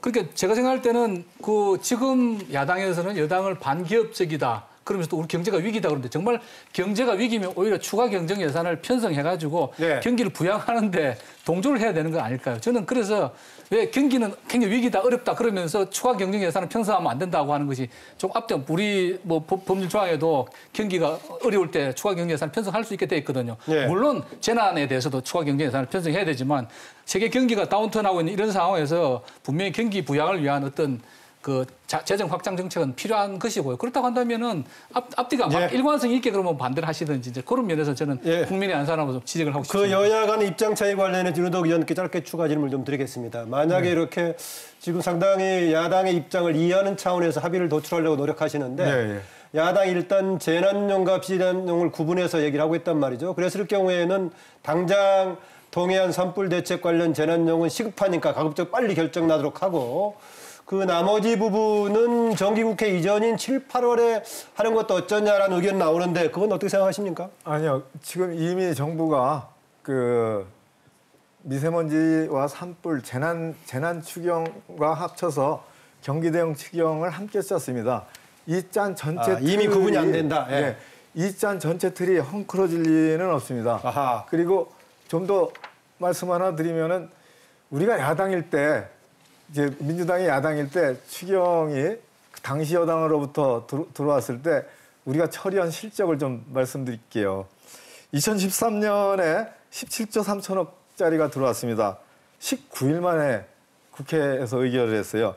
더 거슬러 올라가서 2009년에는 28.9조 원을 추경을 편성했습니다. 대규모였죠. 이때는 30일이 소요됐습니다. 그리고 2015년에는 11.8조 원을 추경을 했는데 당시 18일 걸렸어요. 적극 협력했다는 18일. 겁니까? 야당의 역할을 잘못했다는 겁니까? 아니 우리가 긴급한 추경 소요에 대해서는 정쟁을 해도 예. 처리는 신속하게 했다. 우리는 야당 때도 그렇게 했다라는 말씀을 드리는 겁니다. 그런데 우리 정부 들어서 작년 추경, 재작년 추경 전부 45일 걸렸어요. 예. 그래서 이번 추경은 좀 15일 정도나 20일 이내에 좀 처리됐으면 하는 그런 바람을 말씀드립니다. 윤호덕 의원께서 말씀하시는 것은 지금 우리나라가 추경을 하려고 하는 것이 경기 침체 하강 속도를 연착륙으로 만들고 싶은데 자칫 잘못하면 기회를 놓치면 이게 경착륙으로 갈 소지가 있는 것처럼 보여진다. 그러니 네. 협력을 해달라는 말씀으로 지금 들리는 것 같습니다. 근데 여기에는 재정과 금리가 통화정책이 있다고 그랬는데 우리나라 금리가 너무 낮다 보니까 아직까지는 금리를 1.75에서 1.5로 떨어뜨린들 1.0으로 떨어뜨린들 별로 효과가 없으니까 금리 정책을 일단 제외시켜 놓고 우리나라 경제 성장률이 지금 2.6, 2.5 이렇게 나오고 있지만 실질적으로 많은 싱크탱크나 이런 데서 내부적으로 돌리는 자료는 아마 2.1 정도도 보고 있을 겁니다. 예. 어떤 데서는 1.9도 보고 있을 겁니다. 그러니까 국민들에게 정직하게 소통하는 방향이라 그러면 한국 경제의 수출 감속과 반도체 수출이 아니면 흑자 기조가 연말까지 지속될 가능성이 있다라고 전제를 한다면 한국 경제 성장률은 잠재 성장률인 2.5를 훨씬 밑도는 1.9에서 2.3까지도 갈 수 있으니 네. 이런 상태에서는 한국 경제에 상당히 구조적인 문제점이 더 도드라지게 나타나서 마치 자영업자가 몰락하고 소상공인이 붕괴되는 전국의 70% GM이 나가면서 발생되는 이런 상황이 확장될 수 있으니 네. 이런 경착륙은 막기 위해서 빨리 정부가 나서서 국회와 협력을 해서 경기 연착륙을 시도하고자 한다. 이게 아마 정직한 소통의 방법인 것 같습니다. 예. 아니, 좀 심정은 정직한데 수치는 전혀 정직하지 않고 부정확합니다. 뭐 2.1이나 1.9라는 전망은 저는 뭐 과문해서 보지 못했고 그렇게까지 우리 대한민국 경제가 하강하리라고는 전혀 생각지 않습니다. 그리고 특히 이제 반도체인데 작년에 반도체 경기가 아주 피크를 찍었죠, 사실은. 작년에 보면 반도체가 1, 4분기에 그 가격이나 수출된 양하고 4, 4분기에 수출된 양하고 가격하고 치면은 사실상 후반기에 더블이 나왔습니다. 전혀 예측은 했어도 예측치보다 훨씬 그 호황을 누렸죠. 그런 것이 이 금년에 전년 대비로 다 많이 빠지고 있어요. 근데 전 세계가 지금 ICT의 4차 산업혁명 시대로 가고 거기에 많은 그 연구와 R&D 투자를 쏟아붓고 있지 않습니까? 근데 4차 산업혁명의 모든 자재에 반도체가 들어갑니다.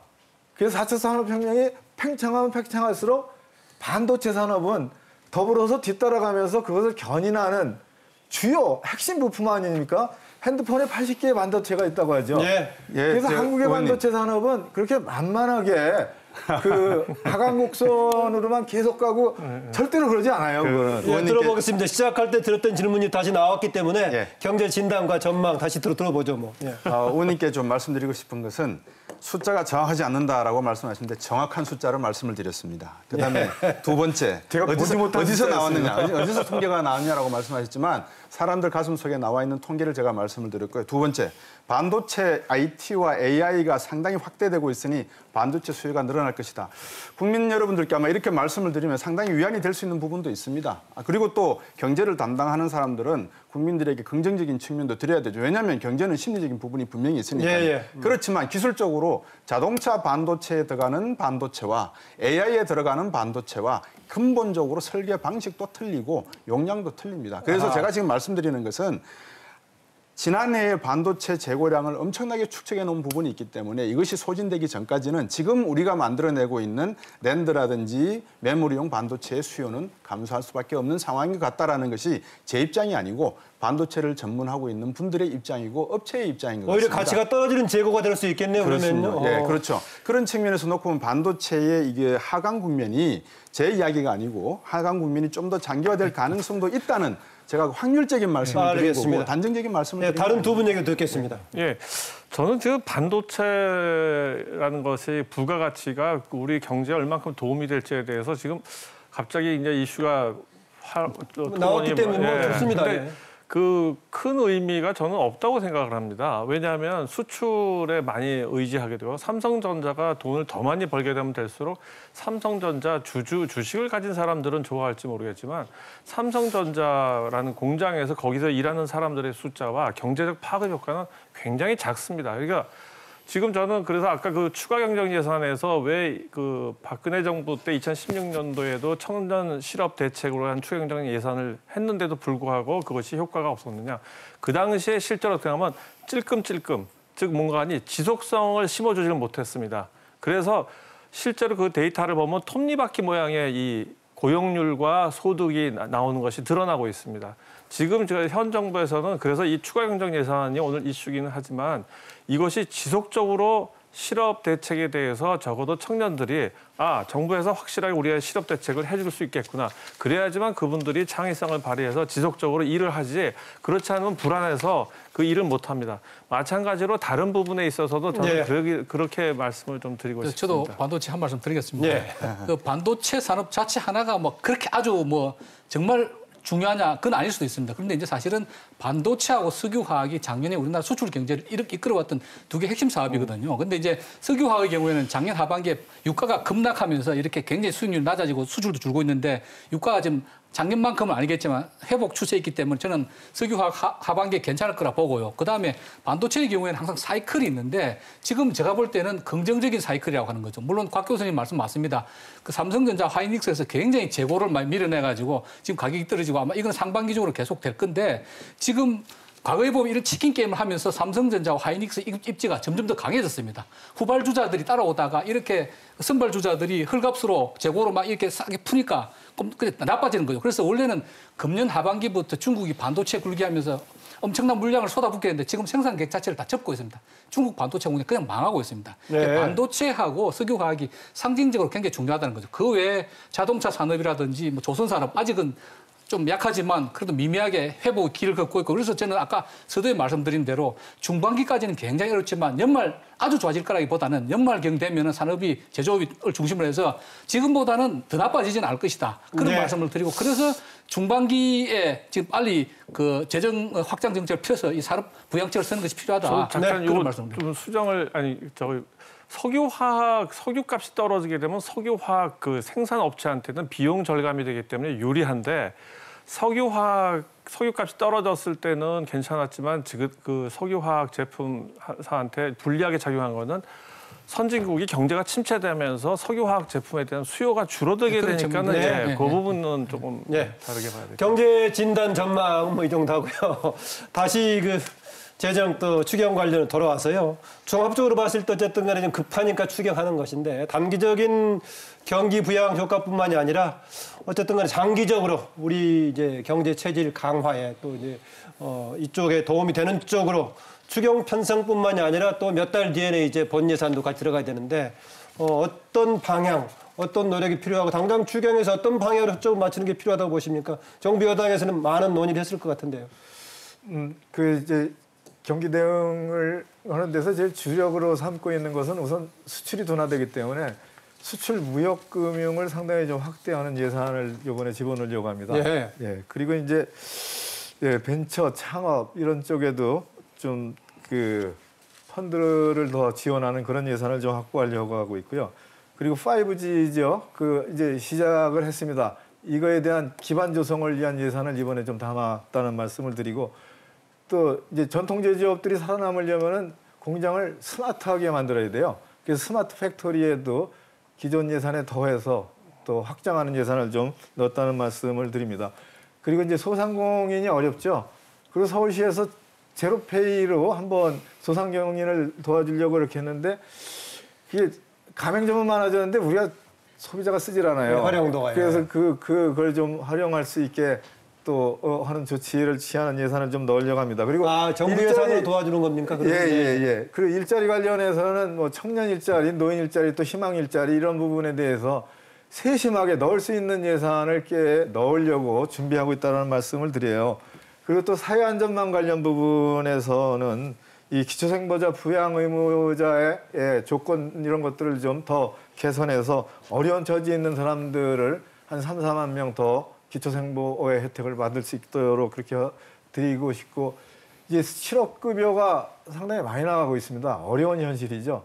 그래서 기존 대상자들보다 한 10여만 명 이상의 예산을 더 확보해야 하는 좀 절박한 그런 내용이 있다는 말씀을 함께 드립니다. 네, 그러니까 추경이 지금 당장 급한 데뿐만이 아니라 우리나라의 이제 경제 체질 강화에 도움되는 방향으로 가기 위해서는 어떻게 할 것인가 이걸 얘기하고 있습니다.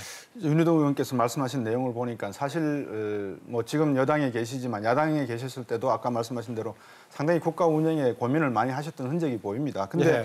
이제 그런 것 같습니다. 실업수당 말씀을 해주셨는데 아마 경기가 이렇게 후퇴된다면 점점 더 늘어날 가능성이 있다는 평가를 해주셨기 때문에 그런 진단이 오르면은 결과는 상당히 좋지 않을까. 네. 그래서 추경이 필요한 부분도 바로 거기에 있고 예산이 필요한 부분도 바로 거기에 있다. 재난 비재난 말씀하셨는데 비재난 부분 중에서 실업수당 부분은 반드시 예산에 반영돼야 될 부분이다. 저는 그렇게 보고요. 5G 말씀만 간단히 드리겠습니다. 우리가 세계 최초로 5G를 했다. 뭘 했습니까? 기술 중에 우리가 세계 최초로 가지고 있는 5G 기술이 뭐 있습니까? 그러니까 이것을 통신 서비스를 했는데 터지지도 않고 이런 상황을 가지고 우리가 5G를 먼저 했다라고 자랑하는 경제가 한국 경제라 그러면 이거는 실속이 없고 허풍만 있는 경제가 아닌가. 그럼 바로 정부가 준비하셔야 될 그 예산이라든지 본 예산에서 수출 무역 금융은 어떤 방면의 동방 정책과 남방 정책과 북방 정책의 어떤 방향의 예산이 쓰여질 것이고 또 벤처 창업 투자 지원이라는 게 단순히 AI와 디지털 산업의 어떤 기본적인 뭐 설계나 부분에서 나갈 것인지에 대한 구체적인 내용들을 아마 가지고서 예산을 짜시는 것과 그냥 뭐 분명히 그런 거 가지고 계시겠지만 거시적인 이름만 항목만 되시는 것과는 차이가 있을 것 같습니다. 네, 송 교수님. 네. 지금 그 추가 경정 예산 자체에 대해서 저희가 논의를 하고 있습니다만은 여러 가지 다른 경제적 요인들이나 거시 경제적 요인들에 의해서도 많은 영향을 받을 것입니다. 그래서 추가 경정 예산이 효과를 가지기 위해서는 지속성을 담보하는 것이 굉장히 중요할 것 같고요. 예. 비록 추가 경정으로 임시 예산이긴 하지만은 이거를 앞으로는 특히 일자리나 이런 데 부분에 있어서는 지속성을 심어주시는 게 좋을 것 같고 그리고 아까 이제 그 한국은행 총재가 그 화폐 개혁, 리디노미네이션을 한 거에 대해서 얘기가 나왔는데 그거는 결국 실질 이자율을 감소시키기 위해서 명목 이자율을 감소시키지 않은 상태에서도 인플레이션을 좀 유발시키게 되면은 실질 이자율이 감소합니다. 그래서 이거는 통화 금리 정책을 하는 효과가 발생할 수 있기 때문에 하신 거로 얘기가 된 것 같고요. 그 다음에는 또 현재 상태에서 부동산 가격이 약간 가라앉고 또 경제가 성장률이 떨어지다 보면은 디플레이션의 위험성이 좀 높아질 가능성이 있습니다. 이럴 때는 물가 상승률이 좀 올라가는 것이 기업들한테는 훨씬 더 좋습니다.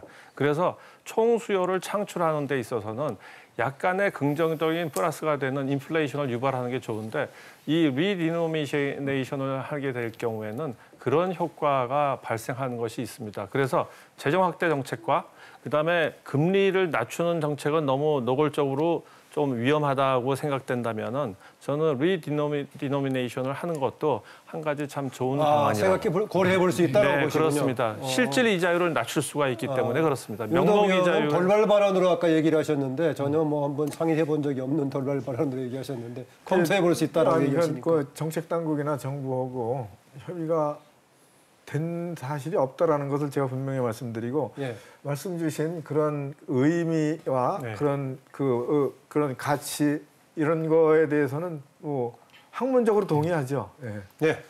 예, 이 자리에서 보니까 이제 경기 부양을 위해서 추가 경정 예산이 필요하다는 건 다 동의를 하시는 것 같습니다. 단기적인 대응책뿐만 아니라 우리나라 경제 전반에 대한 이제 그게 국민들의 혈세니까 잘 쓰여야 되지 않겠습니까? 예. 그래서 저는 아까 말씀드린 대로 편성으로 끝나는 것이 아니고 그 다음에 검증하는 효과적으로 쓰이는지 검증하는 절차가 필요하겠다라는 그런 다시 한번 강조를 드리고요. 그래서 예산을 하다 보면 두 가지 예산인데 미래를 위한 예산이 있고 일회성은 우리 휘발성 예산이라는데 일회성은 날아가는 예산이거든요. 물론 필요하면 일회성 예산도 써야 되는데 가급적이면 효과가 오래 계속될 수 있는 거. 경제 구조 개혁을 하고 체질을 개선하고 그리고 또 인프라를 깐다든지 또 고용의 기본적인 그 스트럭처를 개선한다든지 그렇게 해서 한번 투입한 예산이 그 자리에서 이렇게 한번 누구 주문에 대해서 끝나는 것이 아니고 2년, 3년, 4년, 5년 뒤에도 계속 효과가 나타날 수 있도록 그런데 좀 유념하셔서 편성하시면 좋겠고 그리고 꼭 무슨 국회라든지 뭐 또 내년에 총선이 있긴 합니다만은 꼭 검증하는 기구로 만드셔서 그 다음에 다시 한번 리뷰해보고 다음에는 어떻게 더 잘해야겠다 그런 프로세스를 추경에도 이제 꼭 좀 들어갔으면 좋겠습니다. 송수현 교수님께서 리디노미네이션의 장점을 아주 잘 말씀해 주셔서 단점만 간단하게 말씀드리겠습니다. 첫째 단점입니다. 부동산이나 증시가 갑자기 버블을 머금고 크게 튈 수가 있습니다. 두 번째 1950년, 53년, 62년 튄다는 거 확 올라간다는 예. 거죠. 1950년, 53년, 62년 세 번의 화폐 개혁을 했습니다. 결과는 여러분들께서 경험상으로 아마 아실 것 같고 젊은 세대들은 잘 모르겠지만 역사 공부를 하시면 화폐 개혁이라는 것이 어떤 의미를 가지고 있는가. 지금과 같이 경기 침체 국면에 화폐 개혁이 가지고 있는 긍정적인 측면과 부정적인 측면 이 중에 어느 것이 더 크게 나타날 것인지는 시청자 여러분 판단하시면 될 것 같습니다. 화폐 개혁이 원래 뭐 주전 아니었는데 나온 게 지금 얘기가 됐는데요. 오히려 제가 곽수영 교수한테는 이 질문을 드리려고 했어요. 무슨 질문이냐? 오히려 근원적인 질문인데요. 항상 경제 관련하면 시장 자체에 메커니즘이 있다는 얘기가 하나 있고 경제가 어려우면 정부 책임을 또 얘기하거든요. 그랬을 때 실질적으로 우리 경제 상황에서 정부의 역할이 얼마 정도의 비중을 차지하는 가 그 질문 좀 드리고 싶습니다. 윤호덕 의원께서 계시니까 저번에 김종인 비대위원장 모시고 계실 때 경제민주화 말씀을 하셨지 않습니까? 경제민주화의 뜻은 이런 걸로 제가 알고 있습니다. 독일 정부의 경제 정책을 놓고 보면 시장의 가격 결정 메커니즘과 경쟁 메커니즘은 손대지 않는다. 이 가격 결정 메커니즘과 경쟁 메커니즘은 시장이 책임져라. 단 시장의 실패가 발생했을 시에는 정부가 개입을 해서 바로잡는다. 이게 정부의 역할인 것 같습니다. 그러면 만약에 그게 경제 민주화인 것 같고 그렇다 그러면 한국 경제의 시장 메커니즘, 가격 결정 메커니즘만큼은 정부가 크게 관여한다는 것은 자칫 잘못하면 오해를 일으킬 수 있는 부분이 있다 이렇게 보여집니다. 그 올바른 지적이십니다. 근데 우리 경제가 가지고 있는 문제가 이제 부가 편중된 수출 대기업 재벌 중심으로 간 부분이 상당히 많아요. 거기서 이제 공정경제 틀을 확보하는 것은 사실은 시장을 정상화시키는 거죠. 거기서 시장 실패가 있었다라는 거 이전에 공정한 경쟁을 할 수 있게 국가 제도를, 법과 제도를 제대로 만들어내는 것. 그게 우선적인 심판으로서의 해야 할 일이라고 봐요. 그래서 아직은 그 단계도 아직 못 미쳤고 실제 시장에 개입해서 시장 실패를 정부가 뭐 이걸 개선한다라는 수준까지는 아직 못 미쳤습니다. 우리로서는. 그래서 그 시장의 자율성을 더 너무 많이 존중을 하고 있는 그런 와중이 아닌가 그런 생각을 합니다. 네, 정부의 적극적인 역할이 지금 필요한 시기다라고 보고 계시는데 송 교수님 어떻습니까? 예, 저는 원래 시장이라는 것 자체의 기능이 작동할 수 있는 환경은 굉장히 예외적인 경우밖에 없습니다.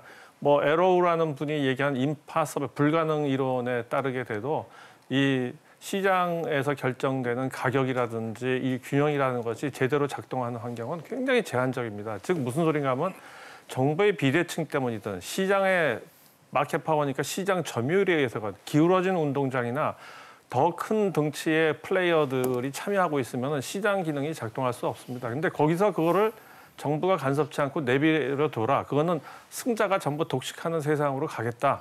이 얘기밖에 되지 않습니다. 그런 의미에서 심판으로서의 정부의 역할은 대단히 중요하고요. 대단히 중요하다. 기울어진 운동장을 바꾸는 것도 대단히 중요하다고 생각합니다. 네, 김연학 교수 여기까지 듣겠습니다. 예, 뭐 저는 뭐 이 부분에서 곽 교수님과 좀 비슷한 생각인데 물론 이제 정권의 철학에 따라 다릅니다. 조금 보수적인 정권, 진보적인 정권이 이제 시장의 개입 정도가 조금 다른데 저는 가급적이면 시장 기능이 우리가 어차피 자본주의 체제를 취하고 있기 때문에 시장 기능이 작동하도록 내버려 두는 것이 좋지 않겠는가. 최근에 보면 이제 통신 요금이라든지 카드 수수료에 대해서 물론 다 이유가 있습니다. 이제 정부가 많이 개입을 했는데 한쪽을 누르면 다른 쪽에서 풍선 효과라 그래가지고 또 다른 또 부작용이 생기거든요. 그래서 정부는 가급적이면 사전적으로 시장이나 가격 결정 과정에 개입하지 말고 너무 시장 왜곡 현상이 심할 때 사후적으로 개입하는 것이 바람직하지 않겠나. 그런 정도 언론적인 말씀드립니다. 예, 지금 이제 근본적인 얘기를 했는데 다시 돌아와서요. 일단 이제 추경 관련하면은 오늘 25일 날 지금 당장에서는 국회에 넘기기로 한 건가요? 어떤가요? 25일 다음 주 수요일이죠. 예. 다음 주 수요일에 국무회의를 할 예정으로 저희가 알고 있어요. 그럼 국무회의를 해서 의결을 하고 바로 목요일인가? 국회로 제출될 것으로 이렇게 예측하고 있습니다. 예. 어쨌든 간에 지금 아까 얘기했었는데 윤호덕 의원께서 이런저런 부분 합하면 아까 12조 뭐 이렇게 넘는 얘기까지 했었는데 그렇게 계산하면 계산 방식에 따라서 규모는 달리 볼 여지가 있기 때문에 이 자리에 정해서 말하기 어렵고 일단은 국회에서 어떻게 지금 이제 특히 자유한국당을 중심으로 조금 달리 보는 견해를 어떻게 수렴할 것인가라는 건데요. 기억하실 겁니다.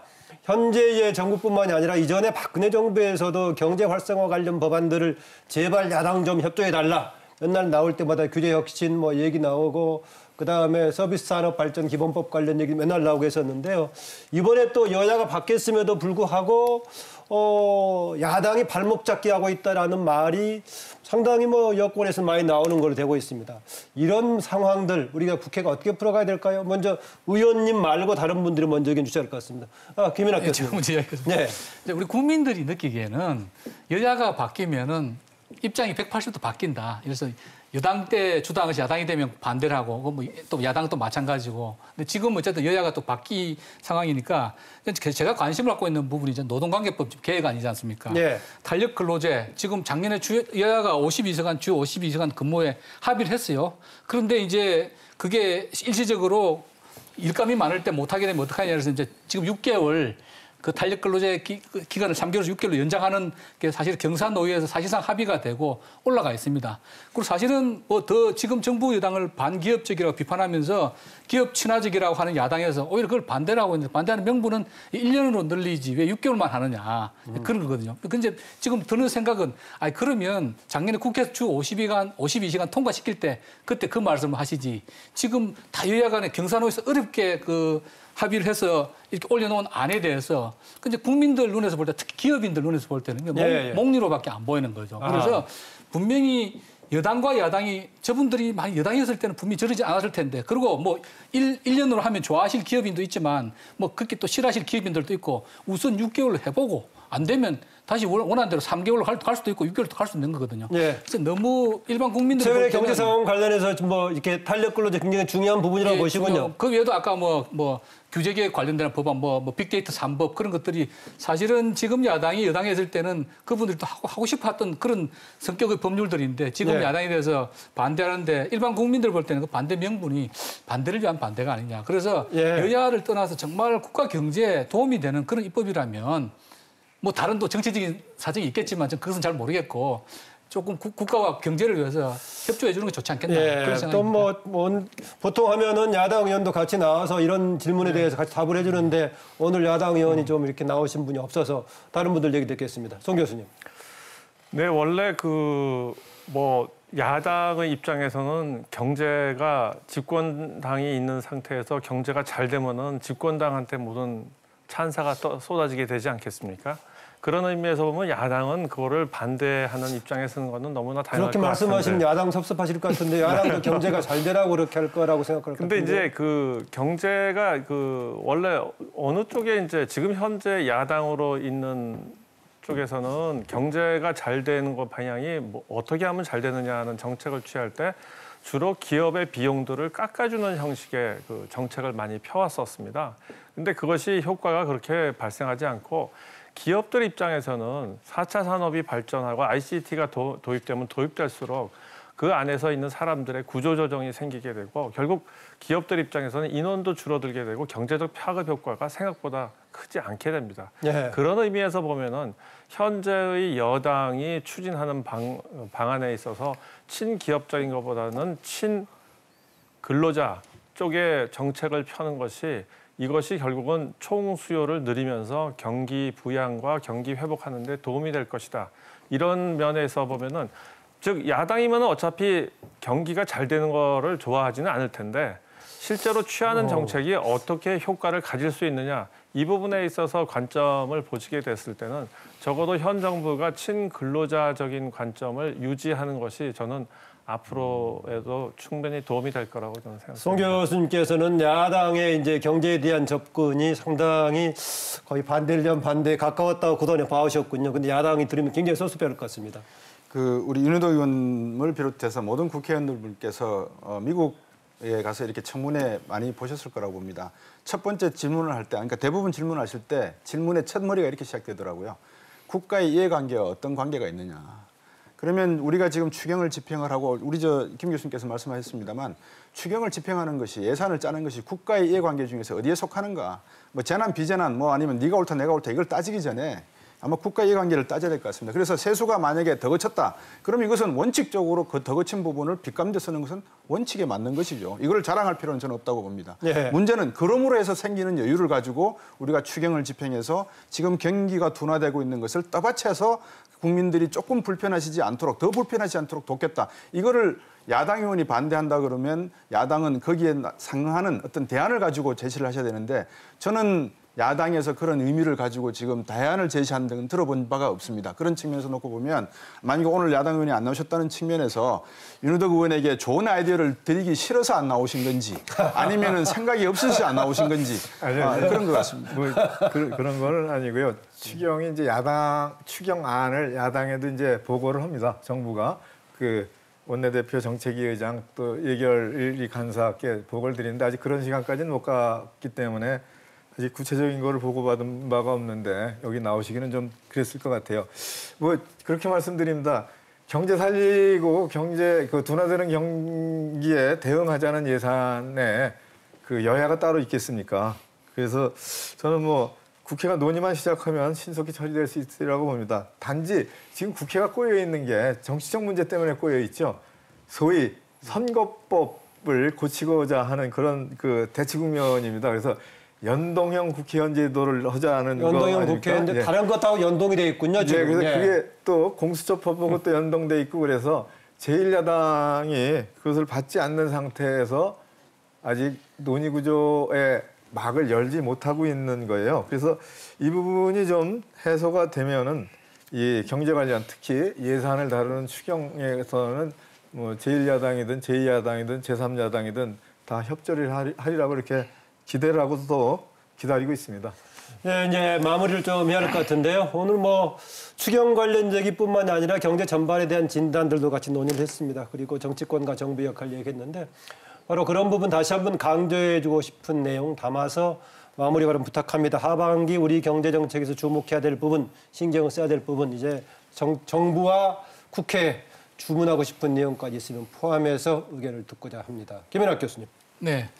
한 세 가지 정도를 생각해 봤습니다. 직접적으로는 지금 미중 무역 협상이 뭐 타결된다는 쪽으로 조금 이제 의견이 모아지고 있는데 이게 상반기 중으로 빨리 타결돼야 하반기에 교육을 중심으로 한 우리 경제 조금이나마 좀 타격이 적고 지금 마이너스 성장세를 보이고 있는 수출이 하반기부터는 좀 플러스로 돌아서지 않을까 그걸 기대를 하고요. 둘째는 이제 제조업의 회복입니다. 아까 우리가 반도체, 석유화학 제가 말씀드렸고 그 외에 다른 산업도 말씀을 드렸는데 저는 상반기 금년 한 중반기 정도가 최악이라고 개인적으로 물론 동의 안 하신 분도 있겠지만 예. 그래서 그 부분을 조금 더 이렇게 자극하기 위해서 정부에서 좀 뭐랄까 뭐 투자를 한다든지 여러 가지 좀 지원을 해줘야 된다고 생각을 하고요.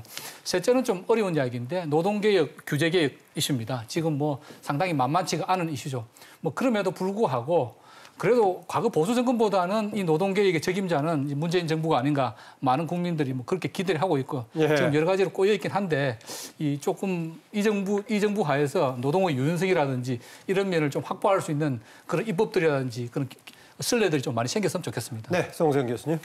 네, 오늘은 추경에 대해서 얘기했지만은 결국 고용률을 높이게 되고 실업률을 낮추게 되고 그다음에 복리를 증진하는 데는 정부가 정책이나 이 돈 씀씀이에 있어서 일관성을 가지고 지속성을 가지고 해야 됩니다.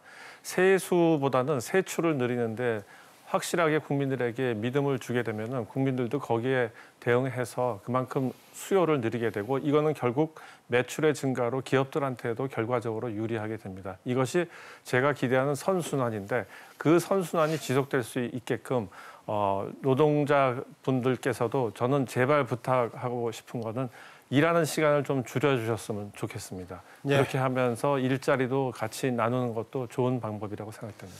네, 하반기 경제정책에서 우리가 신경 써야 될 부분 또 정부와 국회에 주문하고 싶은 내용 담아서 마무리 얘기하고 있습니다. 곽수영 교수님. 두 분께서 다 말씀을 해주셔서 저는 뭐 간단하게 말씀을 드리면 경제는 둔화되고 있는 것이 맞는 것 같습니다. 이것이 어느 정도 오래 갈 것인가의 문제를 놓고 아마 여야 국회의원들께서도 고민하고 계시는 것 같고 정부도 고민한 것 같습니다. 국민이 더 고민이 큰 것 같습니다. 우리 송 교수께서 말씀하셨지만 결국 예산이라는 것은 충분히 지속 가능한 하나의 일관성을 가져야지만 정책으로서 의미가 있는 것이기 때문에 지금 우리가 어렵다고 해서 급하게 쓰는 단기적인 처방도 중요하지만 진단을 놓고 봤을 때 구조적 전환이 필요한 그런 시대적 요구를 받고 있기 때문에 예산안에 그런 것을 좀 반영하셔서 좋은 예산안을 만드시면 어떻겠나 생각이 들고요. 마지막으로 노동 문제 관련해서는 정말 우리 경제의 어떤 건전성, 경쟁성을 위해서는 노동 3법에 대한 지금 여당이 진지한 검토가 한번 있었으면 하는 생각은 듭니다. 네, 윤호덕 의원님. 예, 아까 시청자분께서 국회 제발 열어서 논의를 해라 이런 질책을 하신 거를 좀 가슴에 이렇게 담겠습니다. 이번 추경은 하여튼 그 미세먼지에 대해서 확실하게 정부가 의지를 가지고 그 개선하겠다는 그런 의지를 담았습니다. 그래서 이번 추경뿐만 아니라 내년 예산, 내후년 예산에서 2022년, 2023년까지는 그 국민들이 느끼시는 불안과 우려에 대해서 상당 부분 해소할 수 있는 그런 미세먼지 대책이 될 수 있도록 장기적, 중기적 계획을 세우고 있다는 말씀을 드립니다. 그리고 경기가 둔화되고 있습니다. 전 세계적인 현상입니다. 그럼에도 우리 같이 수출로 개방 경제를 가지고 있는 우리나라는 그 여파가 상당히 크죠. 그래서 이 대응을 신속하게 해야 되고 특히 그 수출 둔화에 대해서 제대로 대응할 수 있는 예산을 배정을 해야 되고 그리고 또 미래 산업인 ICT 신성장 또 그리고 신소재 그리고 새로운 기술, 새로운 기업들에 대해서 마음껏 연구하고 뛰놀 수 있는 마중물, 밑받침 예산을 분명히 더 확보하겠다라는 그런 말씀을 드립니다. 네. 하반기에는 많이 나아질 겁니다. 오늘 쟁점 토론 이제 4월 국회에서 논의하게 될 추경 대책이 나눴습니다. 함께해 주신 곽수종 교수, 김연학 교수, 송수영 교수, 윤우덕 의원님 네 분 고맙습니다. 그 지진, 산불 등으로 피해를 입은 국민들과 또 경기 하락을 막기 위해서 추경이 이제 편성이 되고 있는데요. 추경은 그 규모와 시기가 잘 맞아서 떨어졌을 때 효과를 제대로 발휘할 수 있을 것입니다. 선제적 경기 대응 관련 이런 추경에 대해서는 야당이 아직 합의를 하지 못하고 있는데요. 경제와 국민들을 위한 방향으로 고민했으면 하는 바람입니다. 오늘 토론 여기서 마치겠습니다. 시청자 여러분 고맙습니다.